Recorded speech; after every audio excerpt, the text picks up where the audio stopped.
for a long time because over the last year or so, my YouTube binges have taken me down some dark rabbit holes, essentially. And one man that I've seen a lot of on YouTube is a guy called Jordan Peterson. For those who don't know, Peterson is a Canadian psychologist who came to fame recently by challenging left-wing ideas and criticizing contemporary politics, identity politics even. He's quite a smart guy, but I don't agree with everything he says, mainly because he's become a rallying point for a lot of internet trolls. For example, if you type in his name on YouTube, you'll find things like Peterson destroys feminist, or Peterson debunks white privilege, or personal favorite of mine, Jordan Peterson versus the evil social justice warrior mindset that threatens us all.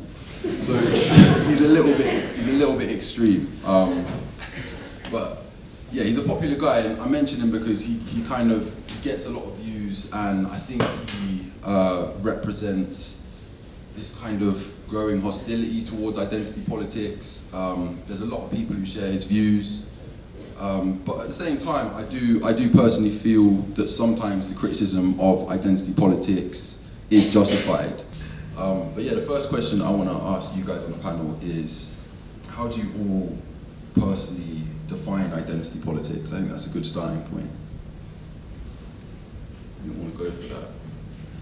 I'll start with Lauren. Yeah. You're confident. Ladies first. So personally, I don't think that identity politics is a useful term. I actually think it's a redundant term, and the reason for this is because I don't think there is a politics which is free from identity. I think all politics is identity politics. I think this is something that we need to recognise and acknowledge. I also think that the way we see the world is refracted through our identities. You can't separate those two things. Our identities are inherently political, and I think the main difference, or the reason why identity politics has become this thing that's blown up, is because the identity politics today is not limited to cis, white, straight men. And I think that the traditional notions of identity are changing, and I think this is threatening people who want to restore cultural, traditional order in society. So in many ways, I think that people don't necessarily think that whiteness can be a racial identity, which it is, and I think we see examples of this being displayed all the time. Trump uses identity politics. He essentially, he raises, or he talks about, activates white group consciousness in his campaigns, and he's very successful at doing this.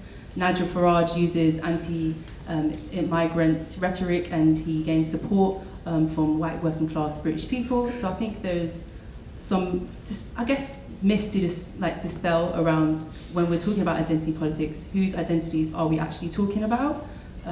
Because surely all identities are influencing our politics.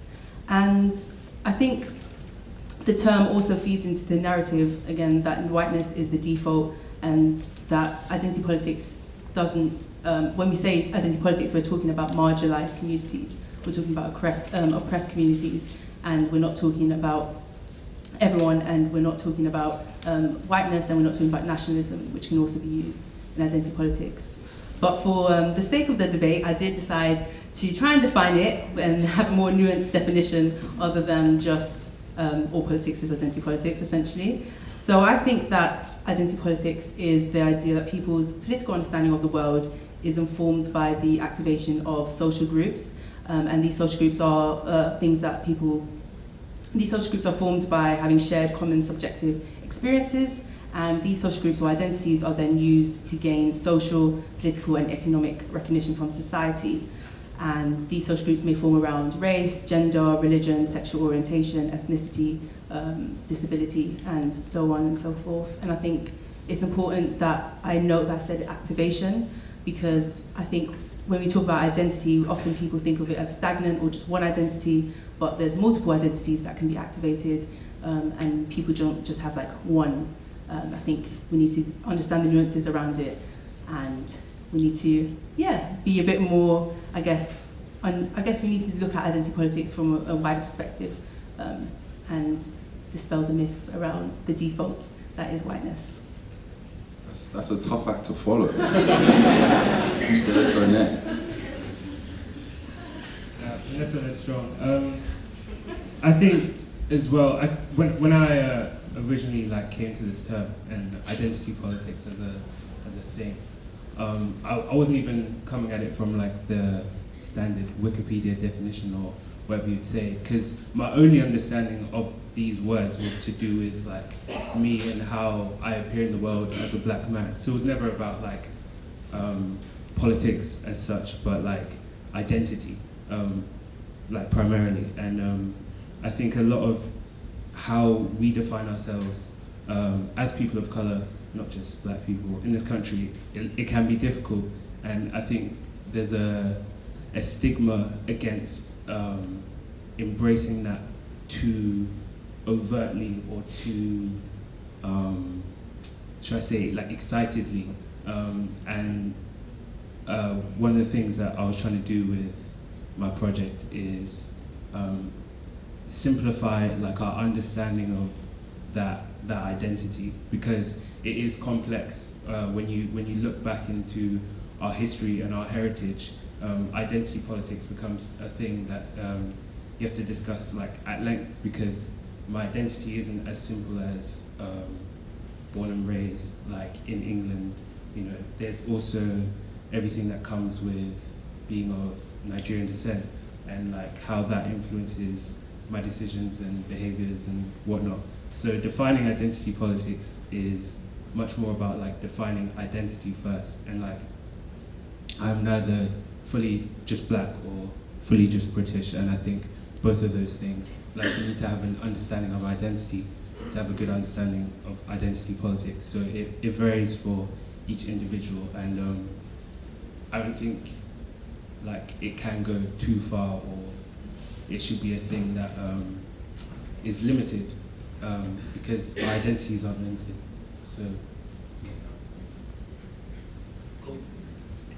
Yeah. I think for me, identity politics probably links very closely to political correctness in some way, and so I think as it pertains to identity, I think both of you all said it very well, and that ultimately I think people just want to be understood and want to be recognized, and I think that's essentially what it is. It's the fact that, like Olu said, identity is very complex sometimes, and everyone wants the chance to be represented and included in the conversations around identity. Yeah. So I define identity politics as self-love in action. So as a black man, if I love myself, I feel I have to go out in the world and get what I deserve, and have to take actions to get what I deserve. And if we live in an unequal society, then I feel like I'm not getting those things. I have to base my politics on getting those things and being represented properly.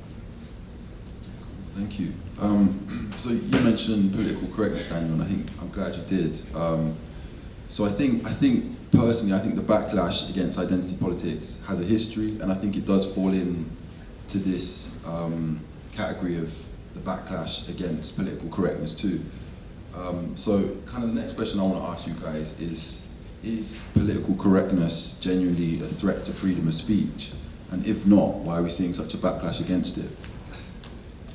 Yeah, I've been thinking about this, obviously since you talked to me about this event, but and I think also too before that, but I think it's one of those things right now. I think it's so interesting in the social media landscape that everyone is constantly every day apologizing for something. It's you can't really get away from it. But then I oftentimes think, well, what's the alternative? It's almost like people want to be able to say potentially offensive things without being held accountable for it. So I always just think, well, what is the alternative to political correctness? I grew up in the States, born in Bristol, grew up in the States, and back now obviously living in Bristol. And so, I mean, political correctness is what's gotten me from a cotton picking nigger to an African American man. So I think there are definitely positives to that. And I don't pick cotton, and I'm no one's nigger. So it has had to, political correctness is what has, I think, helped evolve the language that we use to describe certain people and groups of people.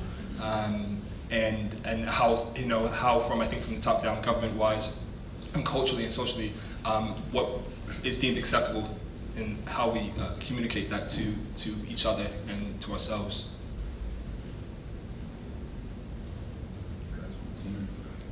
Yeah, I think the tying of political correctness and identity politics is a bit problematic, because I think political correctness really is about what language we use and how we talk about people, which I think is really important. But the politics, and I think politically what needs to change in society is not how we talk about people, but it's institutions in society need to change politically. So I think about what affects, if I had a choice between someone calling me a nigger and the government giving reparations for black people, I would want reparations. But it's not that you can separate those two things out easily. It's not like you've got political correctness here and you've got a politics that's going to liberate black people here. So I think it's really, so we've got to separate them out, but also we've got to realise they're related as well. You guys think about political correctness? Backlash against it. Oh, okay, yeah. I think my understanding of political correctness is mostly based in like the empathy that we have for each other and our understanding of the power of words. So the backlash against maybe being more considerate of like the gender spectrum, for example, or how I might identify myself as a black man in this country. Those things, and the words that surround those topics have a great impact on me. And maybe as someone who doesn't understand that, there's a potential to be frustrated by the limited vocabulary. But I think when you have that empathy to understand that there's like a deeper issue and there's an effect that those words can have that is beyond, it's beyond spectacle. It's not just for the sake of making you say it right or having some sort of power complex. There's genuine trauma surrounding each of these topics, and I wouldn't say that political correctness can ever go too far in that sense, because if you have enough empathy, you'll understand that there is a situation behind each topic that we're trying to be careful in our phrasing, and I don't see why that should be a problem. And if it is a problem, maybe it's more to do with you needing to check yourself than people who are asking you to check yourself, if that makes sense. I don't think that political correctness exists. I think that it has been coined by people on the right to be able to justify to say whatever they want to say without dealing with the consequences. I think that political correctness essentially is not censorship. I think it's the manifestation of political frustration. I think that traditional voices in society are losing the power. I think that marginalized voices and oppressed communities are gaining platforms and their voices are being listened to more so than the traditional figureheads that we see in politics. And I think this is a threat. And I think that PC or political correctness or PC culture has been used to essentially attack that threat that traditional politics is changing. I think when we're talking about whether political correctness is attacking or is it a threat to freedom of speech, whose freedom are we talking about? Freedom for who and freedom from what? I think there's a question about power relations within society when we're talking about freedom of speech, because who is defending of freedom of speech and what group is being prioritized over another group? Why is your freedom to say something being trumped over my free existence? And I think that's a question that we need to ask, which is really important. I think when we're talking about freedom of speech, we also need to ask ourselves, when is speech actually ever free? I don't think speech is ever free. I think we need to. I think speech is always regulated. We can't say anything and not expect there to be consequences. When people talk about freedom of speech, especially the defense of it, people are defending the right to say whatever they want without dealing with the consequences. It's not about freedom of speech or political correctness, in my opinion. I think it's about an ethical code of conduct that we want to see enacted in society. We want to be able to treat people with respect, and everyone deserves to be treated with respect as an individual. This is your democratic right, and I think it goes beyond freedom of speech, and it goes beyond PC culture. And sorry, I'm just going. And I think I also just think that freedom of speech comes within bounds of respect. I think there's a civilized standard of freedom of speech, and I can't go into work and tell my boss that I think her dress sense is stupid and she's an idiot basically, and those crepes are not fresh. I have to deal with the consequences of saying something like that. I mean, I can say it, but am I going to? No, I'm dealing with those consequences. I'm not going to say it. That doesn't mean I'm being censored. It's the consequences that I'm dealing with. So I think we really need to question the notion of what free speech even looks like. And I think our notion of traditional politics is being changed. And I think we need to question about what this traditional cultural order is, and why we're hanging onto it so closely, and who the people are that are defending this freedom of speech. Whose freedom are we talking about? I think that was really well put. I just want to congratulate Vanessa, because she's got like loads of notes here, and these guys haven't got much notes, so I'm a bit disappointed with them actually. But yeah, I think I second what Vanessa said, and I think there was an interesting example that someone said to me, and it's in the same way you go on the radio and you agree not to swear. You enter an agreement with the radio broadcaster that you're not going to swear on air, and I think an ethical code of conduct is a good way of putting it. But I'm going to play devil's advocate today, because I don't want everyone singing the same chorus.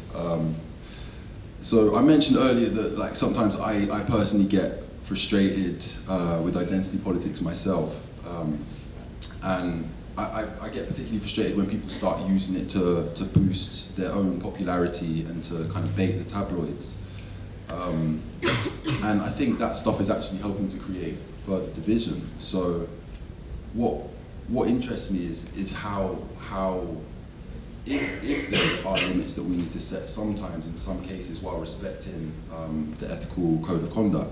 So one example that I want to give is something that there's so many examples that are just in the back of my head, but one that came to my mind was when Monroe Bergdorf said that all white people are racist, and another one, I know Diane Abbott has said similar things as well in the past. And why I want to explore that is because I feel like if I say Diane and Monroe are wrong for saying things like that, I feel like I'll be shouted down by people in my own camp. And I think that fear of being shouted down is preventing a lot of us on the left from calling out our own. Another obvious example is sort of labeling and dismissing Brexit voters as racist, for example. So the kind of question I want to ask is, do we all have a responsibility to call out our own from time to time? And to what extent is sometimes the abuse of identity politics making us afraid to do so? Yeah. I mean, I feel like being able to call out, I guess, as a black person calling out other black people, you mean? I think that happens quite frequently. And I mean, maybe not online, but in real life, I feel like that does happen. You know, I mean, even men up here, I've had conversations with. Particularly, it's incredibly important to be supportive and critical of every space you're in. You know, I think with every community, there are issues within every community that community needs to work out. And so I think just going along with something just because they look like you or they sound like you, I think is a very digressive way of looking at things, and I don't think it bears much fruit. You know, for instance, and so I think that conversation is being had. You know, and so. But I guess, because you're right, but do you not think that there has been this kind of fear created by some of us, maybe not just about people of colour, but just us on the left in general, about calling out other people on the left when they take things too far, you know? And like, for example, I mean, obviously it's not all about online, but you can go on Twitter for a minute 100%. and see this kind of thing happening. No, Twitter's wild. Like, Twitter's wild. Like, it's a crazy place. But no, yeah, you're right. Not all people who voted for Brexit are racist in any means, and I don't believe that all white people are racist. Like, I don't, that's nothing that I believe in. These things are so much more complex and layered than that. There are a variety of different reasons why someone could have been voted for Brexit, for instance, and so coincidentally, my dad and I were having this conversation the other day, and he, obviously my dad's a black man, and he was just like, I can completely see why someone would vote to leave the European Union. He was just saying, I could completely see why, a white Englishman would walk out of his house and say, my country doesn't look like how it used to look when I grew up. And he was like, I completely understand that. Like, you know, it does look very different. Now, that doesn't mean that you have the right to do X, Y, Z, and that you should think X, Y, Z, but he was like, I completely understand that, you know, and so he's like, and that's important to know, you know, and so why somebody voted Brexit, you know, for, you know, particularly someone who might be white working class, for, you know, to have their wealthier counterparts overlook them for generations, and then be told that it's, you know, Arif and, you know, Jamal down the street who's, you know, taking these opportunities away from you. You know, we're all losing because of that, because we're all being lied to. And so, no, I don't believe, for one instance, any of those things are true. I don't think you can ever say all people or anything. You know, I think as soon as you say all or everyone, or you've already lost the case, because that's never ever the case. You know. Yeah, no, and I'm really glad you said that and put that out there, because I think what you just said is how we can feel frustrated when people do use those things like all. To describe people, but I actually want to rephrase my question a little bit, because I don't think I made it too easy to answer. But yeah, so I'm trying to get to the heart of it, but like yeah, don't worry, I'll get there soon. But yeah, so I think that when these people do come out and say like all white people are racist or something, we understand what they mean in a sense, right? So we're not completely idiots. Like, we understand that they're trying to talk about something perhaps more systemic, but they're losing the nuance in how they're putting it out there. So in many ways, yeah, in that sense, the noise that's been made in favor of identity politics can at least sometimes start an important conversation. So I think a better question is, can sweeping accusations of racism ever be useful, i.e. for starting a conversation, or does the cost of fueling more division outweigh the positives? I think you always have to be willing and open to let the full conversation be had, and not leave it at like that first, maybe outlandish point that someone might make, or maybe that generalizing sweeping statement, but to take it further. And I think that there's like a maturity that we all need to like handle these statements, and not let stuff like that fully dictate how we react or how we think afterwards. You know, there's got to be time to process and like balance out these things that we might not agree with, and obviously holding people to account for what they say isn't always fun, especially when you might get a lot of energy in response. But you know, I don't think you should be afraid of doing that. You know, especially like if you're an adult, like you'll have these conversations every day. I don't know why people act different online either. There's definitely that whole, you know, keyboard warrior type thing that goes on, but like even then, it's just like you have to. I don't think trying to be the bigger man has ever been an issue, and like it's only ever going to be helpful, especially when we're discussing stuff that is as sensitive as this. Yeah, I think one of the things that could be done better is sometimes explaining and giving more context for a statement like that. And I think similar to what Daniel said, I think there is, you know, in the black community there is challenges. If we switch, you know, I feel like it's more, I think I put the responsibility on the people in that category. So if there's a statement made like all men are rapists, I feel like it's men who understand the context of why that statement is made, who can explain that. So, you know, explaining that we live in a rape culture, and men taking responsibility to say that. So I would feel that people in that category who understand it, it's more their responsibility to explain it as well.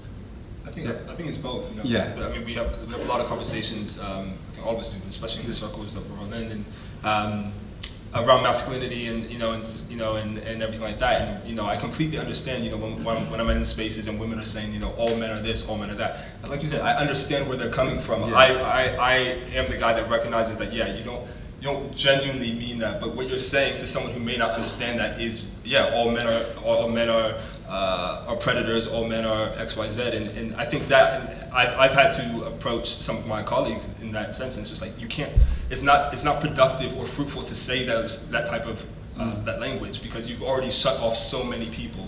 And I think you have to go back to, why are you even saying this statement in the first place? Do you actually want to progress the conversation, or do you want to just say something that is flippant and a bit Provocative. Yeah, provocative. Yeah.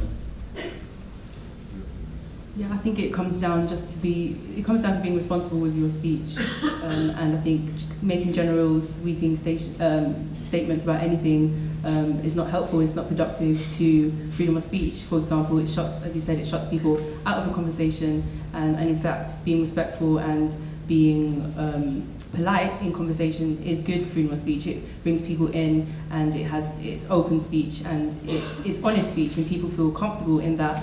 And people feel like they can say what they mean, and I think that's important. So when it comes down to sweeping generalizations, I don't think it's ever okay.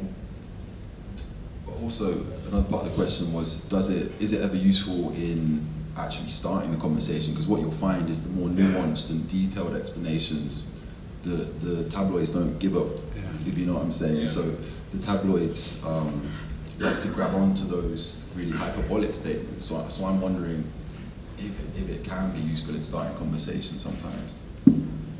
I mean, I guess it's a good catalyst sometimes, but I think, again, it's what's the purpose of the statement in the first place? You know, what are you trying to achieve by saying that? And if it's the open dialogue, I think we can all agree that there are much better ways probably to start a dialogue. You know, I think it goes back to what Vanessa was saying. I think, yeah, it's understanding. Everyone wants to be heard, everyone wants to be respected, and everyone wants to be listened to, and I think that's not being overly politically correct. That's not being anything. Those are just basic human communication skills. And I think if you want to actually progress the conversation, I think you will try to do what you can to make sure that you are bringing fruit from whatever's being said. I remember the first MANDEM event you invited me to when we were here, and there was a guy who was I forget where he was from, but he raised his hand and he was like, you know, I didn't grow up around any black people, so I have really no idea how to act around black people. I'm here for my first year at university, and blah, blah, blah, blah. And I think for some people, they were just like, okay, so you've never ever been around black people. Like, that's a bit, and I don't think he had never been around, but I think he definitely didn't understand how to engage with black people. And I remember him saying that, and I actually was just like, actually, thank you for sharing that, because now you've come here with an open heart, an open mind, wanting to learn, and now we can begin a dialogue, and now we can progress your experiences so much more than if you would stay quiet. And I think we have to respect people's experiences. People need to be able to share that, look, I grew up thinking this about this type of person, or I grew up, actually my parents told me that actually when a black person walked down the street, you should cross the other way. I grew up thinking that. I'm trying to broaden my understanding and recondition my mind, but we have to allow people to have that room and space to say those things without attacking them, because that's how progress can be made. So that's why I say it goes back to why are we having the conversation in the first place. I think a lot of people don't actually want to progress the conversation. I think a lot of people want retweets and likes and clout, you know, and so I don't think that many people actually, as many people rather, want to progress the conversation forward. I think they're just in it for the moment. Yeah, and yeah. I think, so I'd say there's two things. I definitely think there is that, you know, step-by-step progress. There's another version of progress, which is, you know, radicals have always been pushing, and then they get a much more, are not as progressive as they wanted, that they're not getting everything they wanted. So like when Martin Luther King was around, everyone's like, you're pushing too fast, too quickly. And so I think there is always going to be people who are pushing it further and further and further. And I do think it is useful, and I do think I think it's both. People do need spaces where they can explore and learn and not be shut down, but we do need people really pushing things out there. Yeah, 100%. You need people in that community as well. You know, it can't just be the outside community saying there's an issue here. You got to have some allies within other communities. You know. Yeah, with all these statements, you have to like weigh intention, because you can really save yourself some energy by like, you know, if someone's genuinely saying something to start a conversation, I think there's like a tone. It's hard online, but like there's like a tone and, you know, like like an aura, I guess, that like someone would have whilst they're trying to start that conversation, and you do have to have the patience to be like open-minded about that. But, you know, if someone's attacking you with a statement, like you don't need to come back to it and, you know, try and defend yourself, or because that's like, it's a waste of energy if it's provocation. Like if Piers Morgan is saying it, you don't need to respond, basically. There's no, it's dead energy. It's completely dead energy. Thank you. Yeah, I think that's well said. Also, like, if anyone disagrees with what we're saying, like, absolutely feel free to challenge us. I think we all agree that we're very welcome to being challenged. Throw a hand up. Yeah. So what I'm going to do is I'm going to ask one more big question for you guys, and then I will see if anyone wants to say something from the audience. So I talked a little bit about virtue signaling earlier, and brands using it in their marketing more and more. And by virtue signaling, I mean brands essentially piggybacking on social justice issues to make themselves look like the good guys. The recent Gillette video was a great example of a brand stirring up controversy for better or worse. And as I mentioned as well, you know, they're not alone, like Nike, Pepsi have done similar things. So the kind of question I want to ask you guys is modern advertising exploiting identity politics and our desire for social justice just to sell us products? Can I start? Yeah, I think with advertising, there's a very obvious yes, because that is like the whole purpose of the role. But I don't think we have to be like angry about that necessarily, because corporate agenda and the agenda of the small people in the advertising agency that are being paid whatever by Gillette, it's two very different situations.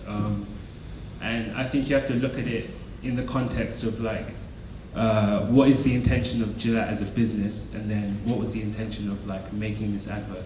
So the people, you know, the creatives, the team that probably got together to script and share about toxic masculinity and like our need to do better, I don't see why we should shame the people or the company that's backing that message. Whether they're doing it for a wholehearted, like pure reason is completely another question, especially when you consider how well Gillette's been doing as a business in general. But, you know, I think advertising is advertising, and that has to be separate from the message that advertising is representing or like pushing in whatever campaign they're doing. And I think it's better to hear about, you know, it's better to hear about like positive masculinity, you know, compared to toxic or whatever you might have pushed in advertising before. If people are waking up to the realization that we're not going to respond to that, I don't think that's a bad thing. I think it's something to be encouraged. And it is confusing the way that people have reacted on YouTube, because there's a lot of anger and there's a lot of this and that. But you know, I think it comes back again to like, it's a conversation that needs to be had. So there's always going to be both sides of. Just out of interest, well, do you have a problem with the term toxic masculinity? A problem? Can you elaborate? I mean, yeah, but. So I know that I think a lot of men get super triggered by the term toxic masculinity, and yeah, I just think it's interesting, and I think it's a bit silly sometimes, because I think it's like, I like apples, but I don't like poison apples, right? I think you can like men and understand that toxic masculinity is something very separate. But I just wondered, I've heard some people sort of mention that they don't like the term and they feel it might demonize men as a whole. So I just thought I'd throw that out there as well. I think there's a tendency to feel threatened if someone's like potentially calling you out for something. You know, in this time where like fame and everything is so highly valued, like the idea of losing face or, you know, being associated with something unpopular, you know, can make people reactive. I don't have a problem. I think we all have to realize that we're only human at the end of the day, and like we all have our shortcomings. And I think it's better to accept and own up to that rather than try and fight and be like, oh no, like none of this applies to me, blah blah. How dare it? Because there's obviously a problem, you know. So I think the people that are fighting back are maybe less willing to accept the issues within themselves, and that's difficult. Yeah, I have a problem with that. Taking ownership is really important. So I'm going to answer the question about toxic masculinity first. I think it's a useful term to start conversations, but I do think that it is quite broad, and I think that often it's too vague when we're talking about gender-based violence. I think it often frames gender-based violence as a product of the individual rather than like the system or the organizing structure of power, which is essentially defining our gendered relationships. So I think there is some nuances around masculinity in general, which toxic masculinity doesn't necessarily address. I think going back to the conversation around, is it virtual signaling? I think that there is a bigger question around whether it is corporations' places to capitalize off social movements and profit off them. I think that potentially it doesn't sit right with me, because I think there's a difference between making viral content which has a positive message and actually funding and sustaining relationships with communities that you are advocating for and standing in solidarity with. And I think that is something that people need to discuss and talk about. And I think who's actually, profiting, and who is what is woke advertising serving? Who is it serving? Is it serving the clicks, the likes, and the shares, or is it actually serving the people who are suffering essentially? And I think that in terms of Gillette, my question to Gillette would be what are the practices in their own organizations, and how is power distributed in their organization? What is the female experience working for Gillette? And I think we need to look at that, and it shouldn't just be about creating content which is going to fuel their income. I think it's about genuinely asking if these corporations care, because at the end of the day, they are profiting off marginalized communities' social capital, and I don't think that that's right. And I think it calls into question the bigger idea of capitalism and consumerism that I think is important. And ultimately you can't just capitalize and profit off social movements without doing anything about them and genuinely funding those communities. And I think they actually are as well, just for the record. Yeah, I think to touch on the point about Gillette and other companies who are using social issues to promote and advertise, I think it is for me, I take it as a case-by-case situation. With Gillette have been working actually in masculinity and gender relations for years now, behind the scenes. Them, GQ, Hugo Boss actually as well. The three of them have partnered up years ago to start trying to shift the conversation around masculinity. And so for Gillette, I think it's something they were already naturally doing that people actually knew nothing about. And they actually have an organization as well that is working towards that. But I think you're 100% right. I want to know what the experiences are like for women at Gillette. At every Gillette office, if you're going to come to us with that, I want to know the experiences of the women and how they're treated. But I think on a surface level and slightly deeper, they are a company that do get it, and they are trying to do the best they can. They hired a woman director to film it. That's also helping to diversify the creative industry, because there is still a lack of representation in that respect. So I think these little things that they're doing shows that they do get it in a way. Obviously, the bottom line, they're trying to sell blades and shaving cream. It didn't make me want to do that, but I look at the alternative. What is the alternative it's I'd rather them do that the way they did than not do it at all, because it's sparking conversation. With the H&M thing, I remember everyone was in such an uproar and we want to boycott H&M. And I knew, I was like, I'm not even going to say that, because I know full well I am not boycotting H&M at all. I just know I'm not. I just know that's not happening, because one, I genuinely don't believe that H&M is an evil company. I really don't. There's so many, I think working in the creative industry, and I don't know that for a fact, I don't know. But there's so many, when you work in the industry, you recognize that actually how many different levels there are for that to actually happen in these fashion brands. And so, yes, someone should be held accountable for it. The person at the very, very top, they don't even see stuff like that a lot of the times. And so you really need to be looking at who is the stylist there, who is the photographer there, who is the creative director there, and who signed off on those pictures. And I can tell you that it's not the people who own H&M. So I think we have to be careful when we're saying, we have to completely boycott H&M.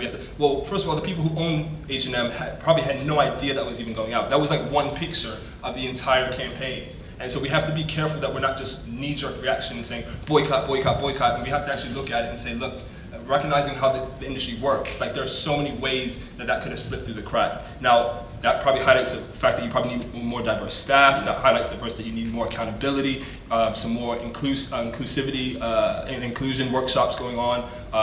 People are definitely to be understood about like the racial nuances of and the history of that and why that would be even deemed disrespectful or offensive in the first place. But I think this knee-jerk reaction we have to just boycotting everything and trashing everything, it's something that's likened very much to social media. I think we have to take a step back and get out of our feelings sometimes and look at the whole picture and start holding the right people accountable. And I think when, you know, again with H&M, and I'm here defending what they're doing. I don't get paid by H&M by any means, but like, you know, but I need my £40 coat. But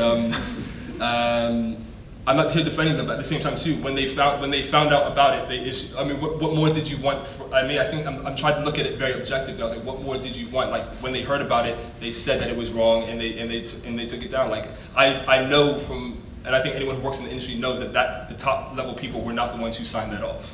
They probably saw it at the same time. They were like, yo, this is wild. Like, you know, and just recognizing that, I think we had to, again, just have to be a lot more conscious of not going too far the other way, because I think it diminishes and it undermines the people who are actually really out there trying to do some wrong. And in the H&M case, I'm not sure if that was completely the case. Yeah, I think for me it's a problem when it becomes just the politics of feeling good, or you know, it makes you feel good. You buy a razor, you know, I'm doing something good for the world buying this razor. And I think I'd really, just to build on what the other people on the panel said, I'd really like to know what are the policies at Gillette as a company. So what are the maternity policies? What's the gender pay gap at Gillette?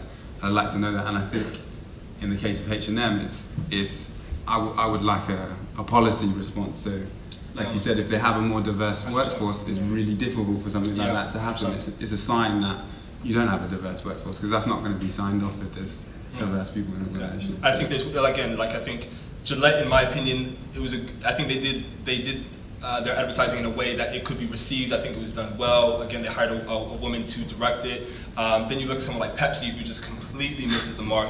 You know, there's not one brother up in that decision-making board. You know, there's not one Hispanic person up in that decision-making board. You know, you can just tell. Like they revealed to us what the people who make decisions at Pepsi, what that space probably looks like.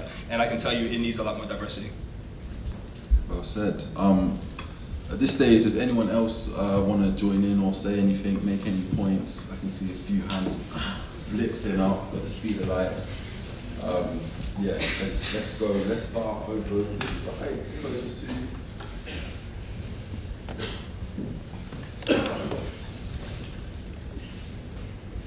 Hi, my name is Izzy. I'm the president of the Bristol Free Speech Society, and I'm going to address my question to Vanessa, because you spoke about free speech. I agree with the concerns you raised about free speech and the power relations involved. But the way I understand the concept of free speech is that government and centralized bodies are always worse. We don't want to give too much power in their hands of who can speak and who can't speak. Because once it's in their hands, you can't get a grassroots movement against it. So the idea is of ecumenism, that the people decide who speaks and who doesn't. And of course we should always make sure that we get representation how we speak. But don't you think we shouldn't try to centralize speech? We should try to decentralize speech. That it should be people and individuals who decide who they want to listen to, rather than bodies, centralized bodies, putting bans on people or deciding who should speak. Thanks. Are you asking if we should not regulate speech at all? Is that the question? So no, of course there are boundaries, hate speech and so on. I'm talking beyond those boundaries.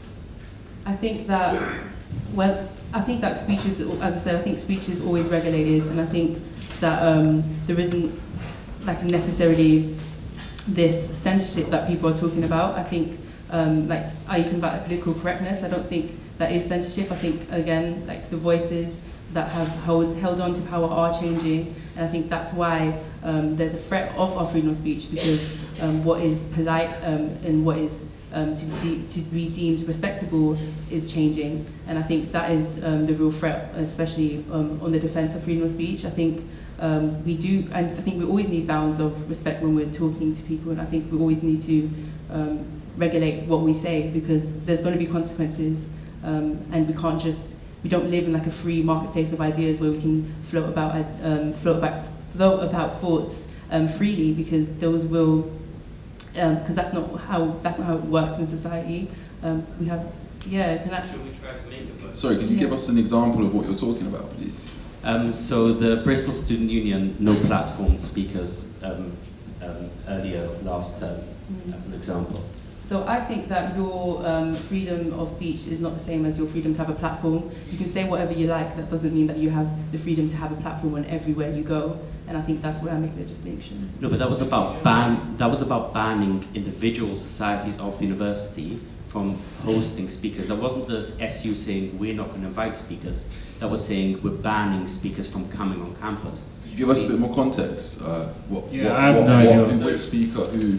He's misleading slightly because he just said that the people should have. He just said that the people should have the choice on who is and isn't allowed to speak within a place, as opposed to the government, which I get the worry around free speech as an issue centralised in government, and I think it's been slightly misused as a term by you, like free speech, and how we should be understanding free speech, as opposed to how it's currently being discussed, is an issue of government and like centralised silencing of dissidents against them. Typically, like that's why free speech is important and free press is important. There is a difference between that and a group of students who have a union space that is owned by the union decide as an elected body to not have someone welcome there. Like, it's a very different thing between that and a government. And from what you said before about shouldn't the people decide if they have someone there, it sounded very much like you were also on that side, and yet you've brought up as the example of bad free speech, like blocking. Can we maybe give, if you're brief, and then can we pass it on to someone else as well? Okay, yeah, someone on the end maybe? I have to admit, I don't actually know what's being spoken about. I feel like we're talking about a Bristol SU thing, and I wasn't there.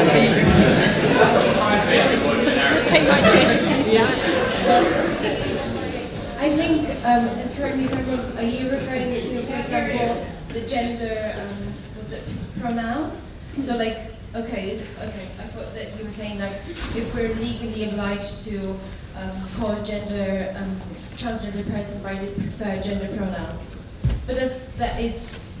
I think it was no platforming. Maybe we should discuss no platforming. That's even more confusing for me. Okay, can I swap the topic for a second? I'm really glad that you brought Jordan Peterson, because I was watching some of his videos the other day, and granted, I'm sure I'm not familiar with the totality of his material, but the video where he's talking to the Channel 4 news journalist that went viral, and that's the one that's like he's destroying a feminist. And I consider myself a feminist, and I really wanted her to win, but like to me that wasn't destroying a feminist. That was kind of speaking to an ill-prepared journalist. Rather, I couldn't sit there and disagree with what he said. He didn't say anything to me that was inflammatory, or he sounded like a really reasonable person, and to me it's like, fuck, am I a right-wing idiot? Like, because I agree with someone who's being portrayed as a kind of a poster boy for right-wing. So I guess my question or my comment is like, how do we introduce a more of a critical thinking into the left and into the liberals? Because we're all sitting here, and I'm going to make an assumption, judging by the amount of Urban Outfitters outfits here, like we're all a bunch of lefties, and we're speaking to each other and we're discussing it, which is great, but how do we open it up?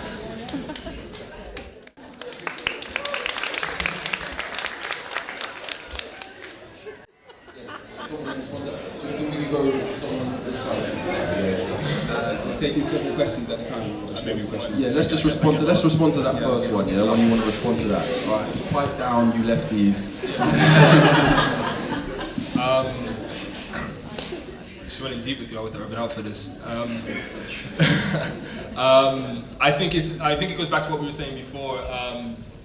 It's incredibly important to remain critical of whatever community group you identify with, I think the moment you get blinded and just, and you follow blindly to anyone or any group, you undermine the entire cause, because you have to be able to be objective and supportive at the same time. And so it's the same. It would be the same, very similar to a black person thinking that someone's being doesn't like them because they're black. It's just like, I think even as a black people you have to be like, bro, no, it's just because you're an asshole. Like it's just like you have to get to and so it's just like and you have to understand that like it's not just because of how it may seem. You have to look at it again objectively, and I think you were right in that sense to look at it objectively. It's like I don't agree. I agree with what I think it was Jordan Peterson you were saying.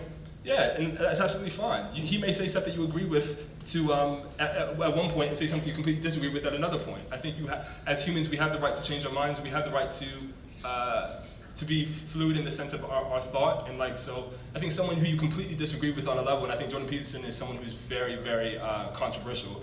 There are times that he says stuff, I'm like, yeah, I can get down with that. And then he says stuff, and I'm just like, brother, this is why I don't like you. It's just like, we go back and forth. So I think there's nothing wrong with that, and I think more of that needs to happen. Just because someone is, for instance, far right, doesn't mean that you can't take anything away from what they're saying. You have to be able to understand. I think it's about putting yourself in their shoes. Again, back to what my dad was saying. I understand how someone who is a 60-year-old white English person could come out of their doorstep in the morning and say, look, my country does not look the way it was when I grew up. I get that, because I'm putting myself in their position. Now, from there, I'm already acting more out of a sense of compassion and understanding. So now I can potentially try and bring this person a little bit closer to where I'm at, and they can bring me a little bit closer to the understanding of why they're thinking the way they are. And so I think we have to be able to, as liberals or left or however we want to identify, we have to be able to sit down with racists. We have to be able to sit down with people who are homophobic. We have to be able to sit down with people who we don't like and who think very differently to us. The problem we have is we have so many of these, and these are great places and spaces. We have so many of these spaces where we all agree, and we don't have enough spaces where we get that diversity of thought. Because when we all agree, it's great. Because what we can do, when we're all together, this is a place I see it. It's like charging in, like just putting an adapter in. We can charge ourselves up, and we all agree, and we're like, yeah. This is why we agree. This is why we believe in it. But we've got to take this and then go out where people don't agree with us, and we have to use that energy and that vibe and go out there and say, look, help me understand what you're thinking. Help me understand how you feel. Why was leaving the EU such an important thing for you? Why do you think that blacks and browns are taking your jobs? Help me understand, because I'm telling you that they're probably going to say something sometime that actually makes a lot of sense, and you can be like, I don't agree, but I completely understand how you think that. I completely understand. I work in a white working class neighborhood and have done for the past couple of years. I completely understand why certain community groups think that ARF is taking their jobs, because they're being told it. I completely get that. They've been overlooked for generations. Why would they not think that other people are taking what they believe is a right to them from being here from before we were here? I understand that. That makes complete sense. That's not even something far-fetched. I get that. I don't agree with it, but I get it. So now I can say, look, I understand where you're coming from. I'm going to help get you a little closer and help me get a little closer to you. And we're going to meet somewhere in the middle, and hopefully we can both learn from this experience. Because just because we're liberal and we may be left does not mean that we're completely always right either. Now we have to understand that it's not our way or the highway. Because being liberal means being liberal to thought that doesn't include yours as well. Because if you're in that case, you're just being extremist. We have to being liberal means actually saying, I'm okay with people who think like me, and I'm okay with people who don't think like me. And the latter is the thing that liberals have a lot of problems with. Yeah.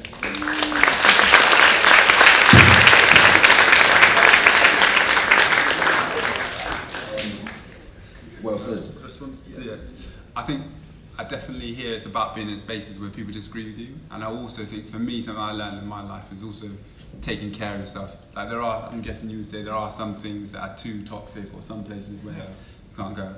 And then I also think sometimes it's about just having a better politics. So instead of just calling everyone who voted for Brexit racist, I very rarely see like a politician get up there and make a good argument for immigration. Like, do they go out there and make the argument and be like, this benefits us all, the evidence is there, and make a good, strong argument for that. And I think having those arguments out there, and that involve the people who are kind of left behind and what's going to be beneficial for them in that. I think the politics needs to be better sometimes. Well, I wouldn't even go speak to politics. You need to speak to the people who it's really affecting. Forget the politicians. Who are the people in No West where they're actually being affected in their everyday lives? It's about speaking to them. To be honest, I could care less about speaking to any politician about what they are going to lie to me, about. Yeah. Cool. Yeah. Could we? Any other questions, any other points? And also, can you please make them quite specific. So if you've got a very specific question, that makes it a lot easier as well. And also, I don't want to completely dismiss Izzy, but I do agree with you that no platform is a problem. So I can something I agree with you a lot there. Can we go to the girl with braids right at the back there? She's showing off. Hi, I just wanted to talk about how within identity politics you can see many groups, many prominent groups that have risen up from that to be safe spaces for people of colour, marginalised groups, but also in the ways in which they have very much failed people within those groups. For example, ever since Black Lives Matter was a thing, I've always been an advocate for it. I've never seen a reason to not be a part of it. But as I've grown into the nuances of it, there are some parts of it that I do definitely feel need to improve. Particularly, I'm not part of the LGBTQ community, I'm straight, but I know a lot of people who have always been advocates for Black Lives Matter, who are black and part of the LGBTQ community, who feel completely disregarded in terms of in the LGBTQ community, in terms of their blackness, and then in Black Lives Matter in terms of their queer identity. If you look at, has everyone seen the Jussie Smollett thing that's happened recently where he was attacked in Chicago? Does everyone know about that? Well, if you look on LGBTQ websites, they only talk about his homosexuality. If you look on things to do with black empowerment, they don't mention the fact that he is part of the LGBTQ community.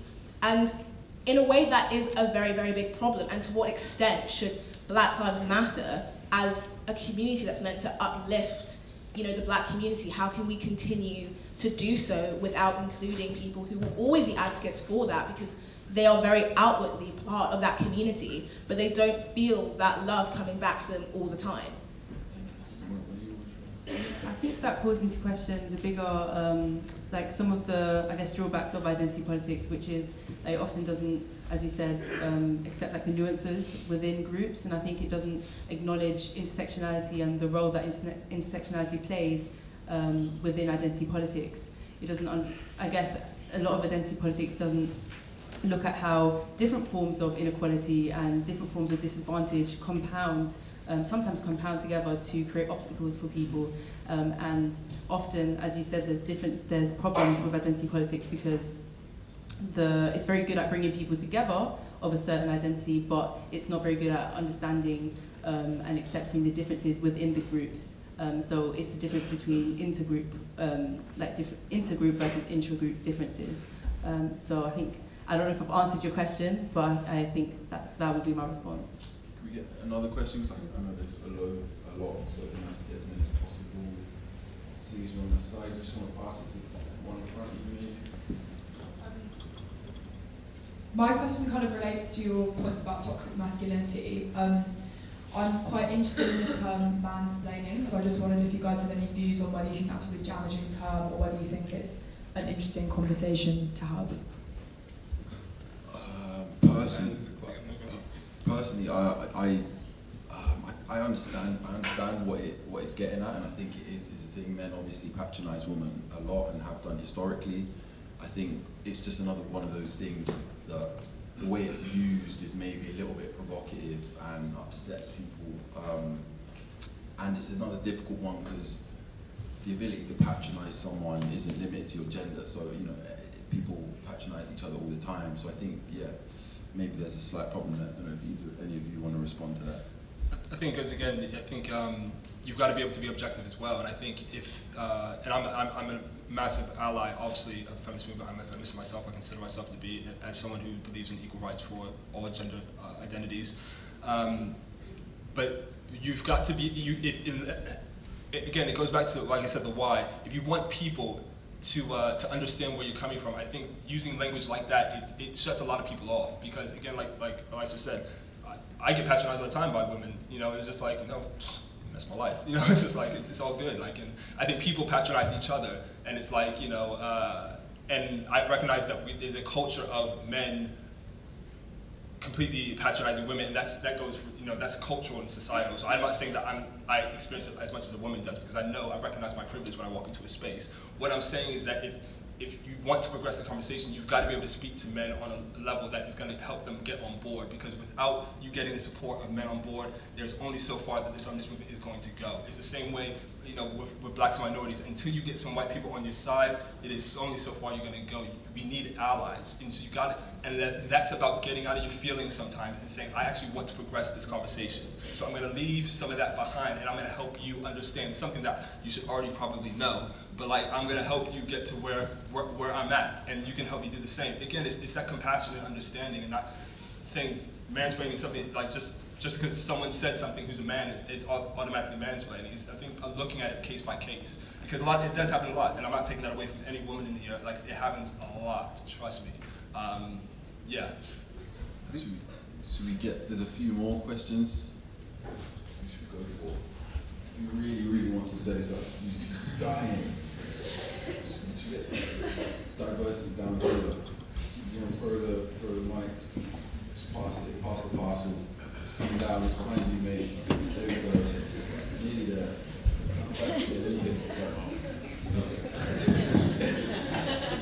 Hello, diversity. Just a few points regarding the corporate example that was taken before about H&M. I think it was genuinely racist. It was a marketing coup that was planned. Past that, we have other examples from before that. We've had, I think Tommy Hilfiger was there. Recently, we've had Papa John's. And here we're not talking about some random employee, but the owners of the company. Tommy Hilfiger is very well known among black people for his sympathy. And well, it's the same for the owner of Papa John's. I think he's been let off his company, it's been taken over. So just to say that sometimes these big companies, it's also the owners that are behind the degrading behavior, that are not able to set the examples. And as for Gillette, for me Gillette is about... Sorry to rush you, but do you actually have like a question for us? Yeah, it's coming now. for Gillette for me is about anything that is very wrong today in marketing, that is jumping on everything that makes news. I don't see how is it that we can say that Gillette is actually helping women or black people or so. When we go out of here, you and me, we can walk across that road there. We go to the store, we will see that Gillette is one of those brands that is still maintaining that black packaging for men, pink packaging for women, and the stuff for ladies is always very, very expensive compared to that for men. 100%. So how is it that no one ever really talks about this thing as an exploitation? Because this is a form of exploitation, actually. Yeah, and I actually wanted to follow you up on that, what you said earlier about the Gillette thing. So the way I see it is, in terms of even looking at how women are treated in the company of Gillette, it's like, it's a baby step process, right? Yeah, so it's like, if you might not be able to, it's possibly quite a lot more difficult to change the attitudes of men who are working for your company. But putting out a video, if people who work for Gillette might see that video, maybe they'll have a second thought about how they feel. In the same way that you're saying there might be problems with, you know, the gendered nature of some of their products, I think, sure, there's going to be problems with Gillette, but it's baby steps. Surely a video is better than nothing, right? Their agenda is very much gender focused, in that they separate men from women, and they make women pay more, much more. they make women pay much, much more. Yeah. Quite a few people. That what you're saying is true. And my manager and I was just having this conversation. She was telling me about it as well because I don't buy a lot of female products, so I didn't know that until she told me. But it's all baby steps, and like Elias was saying, it's like things happen progressively, and so yeah, they should definitely look at that. But at the same time too, just because you do something that what I'm going to try and say is that basically, how many of us here have never thought a racist thought or never been prejudiced in any way? All of us are going to leave here and go back to our spaces, and we all come here and we're all cool and everything like that. But when you're walking down the street and there's a black guy walking towards you, how are you going to act? So it's just like we're all complex, and companies are no different. And so we need to just, again, compassion and understanding. And as liberals and people who think liberally, we've got to get that chip off our shoulder because we're all playing a part in how we see the world and how people experience the world. I suppose also in response to the Gillette thing, I think it's almost unimportant whether we buy Gillette or not. Buy Gillette isn't going to be effective in getting an equal society in gender. So it's kind of like. Yeah. And I don't think they care either. Yeah. I don't really think they were trying to make people buy. That's why I qualify it as a marketing coup. Well, yeah, I mean, all right. Well, yeah, but at the same time too, it's like, well, how effective was that? I'm a man, and I didn't. We don't need to go into Gillette. We don't need to go into Gillette. Huh? This talk is about Gillette. We got time for one more question. We got time for one more question. No, you're right. I'm gonna play a quick game. Settle down. I feel like sometimes important conversations, it's funny how it can be reduced to a shaming advert or a razor blade, and I think that's the point. I think the conversations aren't about toxic masculinity right now or gender equality. They seem to be about Gillette, and I think that's where I always question whether it's Gillette's place to even capitalize off social movements. I agree. Let's leave Gillette, please. Just leave it alone. We'll be here all night. We never leave it here. We talk about Gillette. I see someone's wrestled a mic there. Sorry, I didn't mean to be rude. But basically, my question from the start was, do you not think that real recognises real? So, for example, not to bring in Gillette too much into this, but going back to the whole Pepsi thing with Kendall Jenner, like, it was automatically that everyone knew it was fake. Like, us as consumers, as members of society, we looked at that and we're like, come on now. That's obviously like you're trying to play into the whole wokeness that we've got going on at the moment. But for something like Gillette, I mean, I don't sympathise either way, I don't really have an opinion, but the fact that it has brought about so much conversation, and I mean, my dad has never really gotten into the conversation in general. He's not much of a political talker, but this advert has brought out that sense of him, and like, he's mentioned toxic masculinity for the first time ever. So do you not think that because it has brought about conversations for people that might not have had that conversation, there is some sort of reality in it? So my question would be, as consumers, do you not think that it is our responsibility to recognise what's real and what's not real, and our responsibility to buy into what we think is real? So if I believed that Kendall Jenner's Pepsi advert was great, I would have bought into that. Yeah, one can definitely answer, just Olu. Yeah, I would say that I'm really glad that you brought up like consumer responsibility, because I think it's very easy to point out corporate problems and be like, that system is wrong, look at all these flaws. But at the end of the day, where does your money go? And who are you supporting? So you might complain about Gillette today because it's prominent, it's an issue right now, but think about McDonald's or whatever. Like, we need to take responsibility and be more conscious in our consumption of things in general, and look more into the context of each of these businesses. And you know, like, it's a very funny thing to complain about, let's say, global warming, but then your electricity consumption does nothing to support your views. You know, so we have to put our money where our mouth is as much as these businesses do. And it's very easy to come in here and chat and like feel liberal, but I think it's a much greater cost to live up to your views. And if we were all to do that, we wouldn't be in this mess anyway. Because we all, like, we live on this planet, we care about this planet, we care for people in theory. You know, there's that innate humanness that we all have, and it's your responsibility to steward that and not blame a company. It's just another, like, they're just companies. They don't run like obviously there's a power. But you haven't talked about class power or company power at all. You don't have the power to change of course, class comes into it as well. And I'm not saying that we're going to save the world, but I am saying that we have a responsibility, and like your opinion has to match your action. And also too, as many people is getting upset right now, how do you act in your everyday life? It doesn't matter. But no, it does, because it's because it does, because change actually happens from the ground up in our communities. And stop expecting.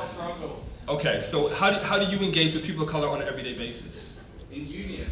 With people of color on an everyday basis. What is your unions? I think. What do you mean in unions? What does that mean? Unions, in community unions. That's How many people of color do you speak to about the experiences they have every day? Okay, we're not going to have a back and forth. I'm not attacking you, but here we are talking about Gillette. But here we are talking about Gillette. It's all of us. We all play into that. It's not worth it. I'm not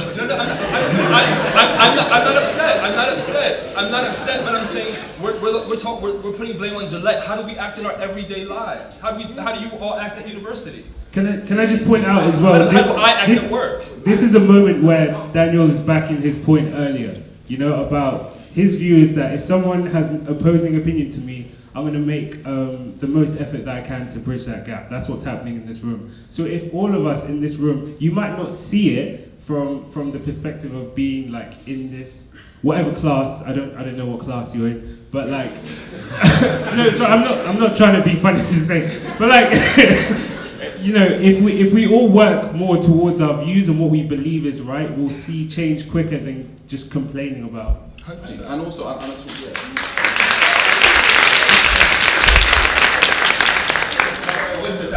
just trying to make a point. Kumbaya. Yeah.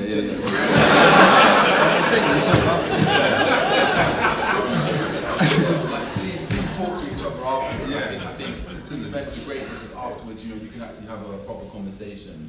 But time is very short, so I think we will wrap it up now. But I think this has been very interesting, and I think the very nature of this subject matter is very difficult, and I don't think it's easy for us to find nuanced ways of articulating ourselves all the time. I think we've all been very patient and appreciative and respectful of each other, so I appreciate that a lot, especially being the chair. This has been, I think it's been great to hear everyone's views. I think it isn't like you've all been saying, it's important that people with different views come together and discuss these things. I'm just going to plug something now for MANDEM. So kind of in response to this whole stuff, this conversation, identity politics, and divisiveness, we're launching a new space on our website. I think it's already launched because our website guy is super fast and did it amazingly fast. But yeah, right now there's a new space on our website that essentially offers a space to anyone of any gender, ethnicity, background to contribute. And we hope that can help engage everyone in this conversation constructively. You're also allowed to publish anonymously if you want, so if it's one of them ones where you're like super right-wing, you don't want to get shouted down for it, you can do that too. Thank you very much, and before we leave, can we just thank this lovely panel.